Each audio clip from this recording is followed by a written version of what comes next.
It was the night many predicted would never come. After a decisive primary win in Indiana, Donald Trump is now the presumptive Republican nominee for president. Ted Cruz dropped his bid last night. John Kasich followed suit this afternoon. Now, if you've been listening to the pundits since last June, I love this. When Trump entered the race, you'd think the real estate billionaire had about as much chance of winning the nomination as a novice blackjack player had at one of his casinos. He's not going to get the nomination. Can we all agree on that? I completely agree with Campbell. I mean, I will come back on your show and eat my shoelaces. I'm with you. Republican I will have nominee. you do it. You put the chance of Donald Trump or Ben Carson actually getting the GOP nomination, you put it around 5%. Maybe about 5% each. Trump is a talented demagogue.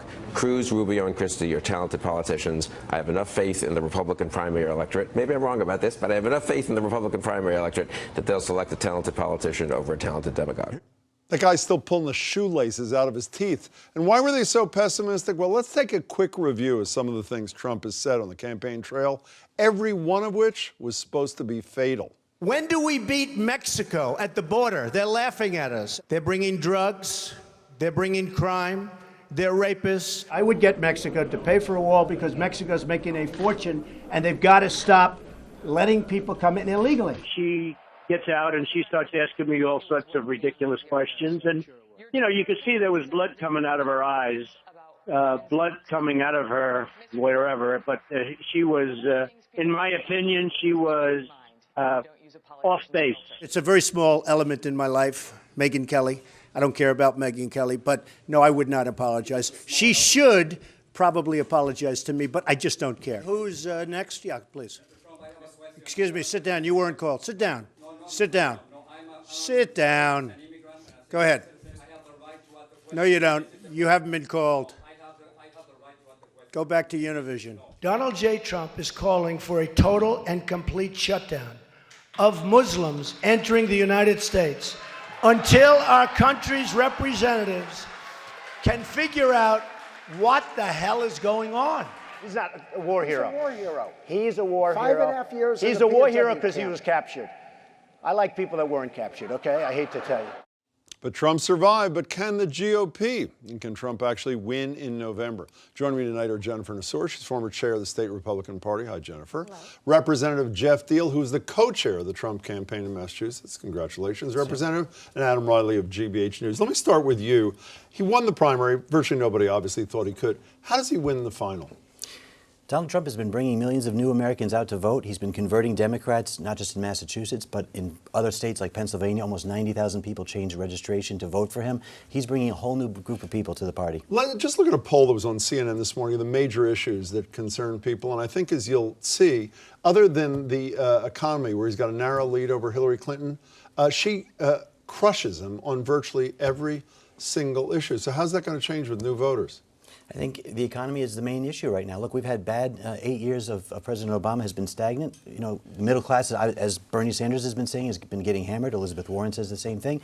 It hasn't changed, and Donald Trump focuses on the one issue of economy. He's going to win this. What kind of Republican is he? How would you describe him in one sentence? What is he? He's not a Rockefeller Republican, but I'll tell you, he's a pragmatic Republican that's going to try to make our country great again. Now, it's fair to say you're not ecstatic about the results. Is that a safe assumption, former chair of the Republican Party? I'm in mourning today. Okay, I knew you were. What does the GOP establishment do? What does Jeb Bush do? What do all the people? What does Mitt Romney? What does everybody do? What do you do come November? Stay home.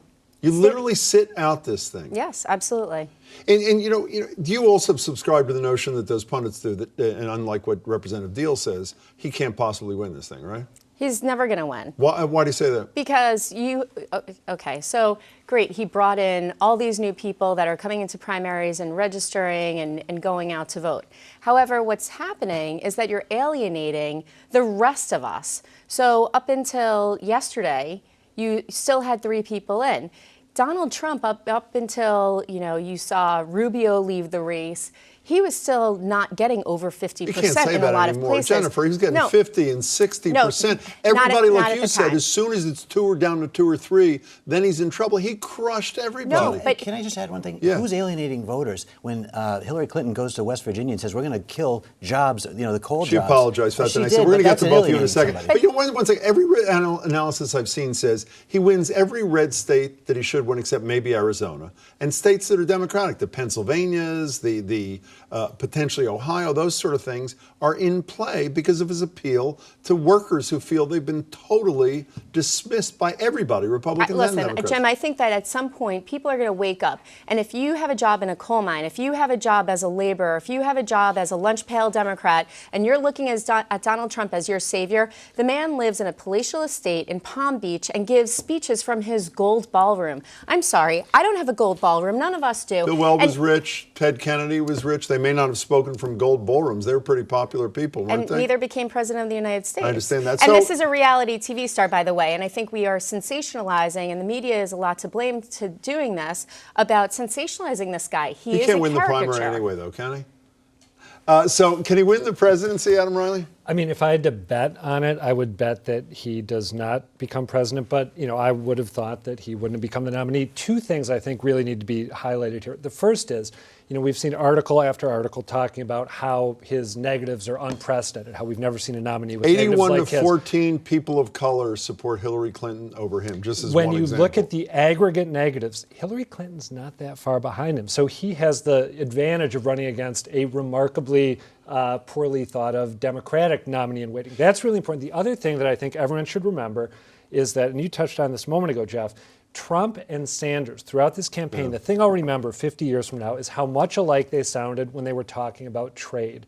There is this deep frustration with globalization, of which Bill Clinton was an integral part, that spans the far left to the far right. Trump is going to speak to that with, I think, an authenticity that Hillary Clinton's not going to have. So that's something to keep an eye on. Do you see the Daily News today, which admittedly is just bludgeoned Trump throughout the headline? Well, actually, I should start with you. There's a picture, we'll put it up here. There's a graphic of, that's a dead elephant, as you see.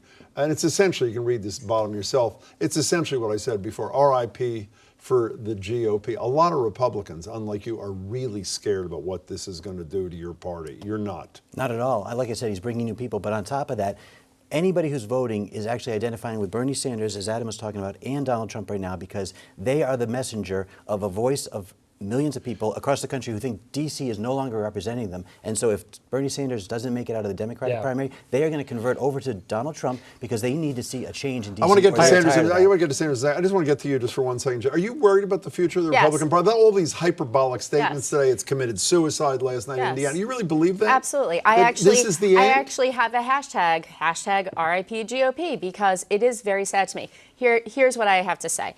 I think best case scenario, Hillary Clinton is elected for 1 term. GOP comes out of this with minor damage, could be extensive damage, but reparable. I think worst case scenario, Donald Trump is elected. We have 8 years of Donald Trump. We have irreparable damage, and the party is dead. Yes, Adam. I just want to say another thing to keep an eye on is how many of the Republicans who really vocally criticized Trump, including our former governor and former GOP nominee Mitt Romney, what do they do now? Are they vocal in their denunciation of him going forward, or do they quiet down? And if, in fact, you have people like Romney or Mark Salter, the former McCain aide, speaking out and saying, I'm going to vote for... Salter's already said he said he's going to vote for Hillary Clinton. I wonder if that has the potential, as we've seen so much in this campaign, to drive more backfire, people, and to, in a way, make Trump not seen as sort of a GOP villain, but as the ultimate anti-establishment voice, and pull over some Democrats. Can we pick the thing that you two guys were talking about a minute ago, about the key for Hillary Clinton behind all these demographic you're talking about, and obviously she didn't have quite the night. She, in fact, lost Indiana, but she appears to be on her way to the nomination. How many Sanders people move over? One of our colleagues in the newsroom had something really interesting to say today. He said, on one hand, the line is, well, Hillary Clinton's people ultimately decided to be with Barack Obama. Right. But this guy in the newsroom said to me, there's a difference. Obama was leading a movement. Here in this case, it's Sanders who's leading the movement, who's got to redirect his movement people to a person who most people can't connect to. Do they move? Do they go to his guy? Do they sit home? What happens? I can't imagine a ton of Sanders supporters here. I would part ways here with Jeff. I can't imagine a ton of them turning out to vote for Trump, but some of them might, especially when it comes to that trade issue. And I think part of it depends on how long Sanders stays in this and how hard he continues to go after Clinton.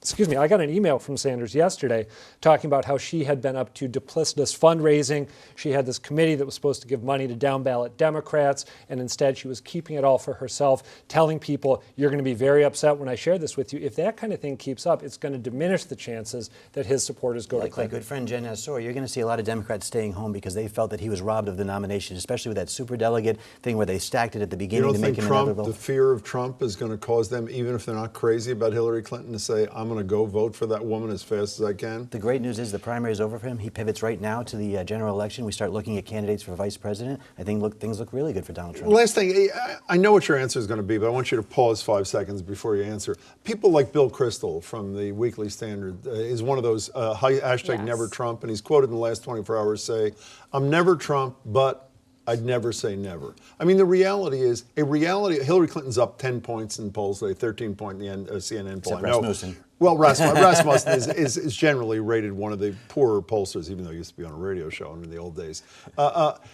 Is there a point at which the fear of Hillary Clinton, who clearly Republicans don't want, cause people like you to hold your nose and say, I'm doing Trump. He's more presidential. He's less offensive than you thought. Never. No, because as a woman, I cannot, the obnoxious comments he has said are comments he has said. They are off-the-cuff comments. They're not comments that have been scripted for him. That is how he really feels. And I think as a woman, as a mother, I look at this and I say, this is generations going forward that he changes, and he puts us as women back 75 years. Gloria Quickly. Steinem talked about how, women should be shamed into voting for Hillary Clinton, and that was roundly booed. Camille Paglia has talked about the fact that, Hillary Clinton has enabled a husband to really set women back a long way. You have to look at the other side and say, that is not a good role model for women. Let me tell you good news before we go. There's only 6 more months of this. Nice to see you, Yay. Jennifer. Pleasure. Representative, congratulations. Adam, as always, great to see you.